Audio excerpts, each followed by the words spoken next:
বড় ভাই কয়ে চলে গেল।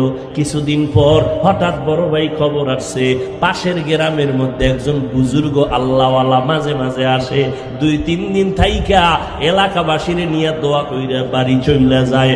ওই খবর পাইয়া বড় ভাই একদিন ফজরের নামাজ পড়লো সেই এলাকায় আল্লাহর ওলির কাছে গিয়া মসজিদে, এবার দোয়ার জন্য বসলো। হুজুর আমি একটু দোয়া চাই। বলে বাবা বিয়া করছো? কয় করি নাই। কেন করো নাই?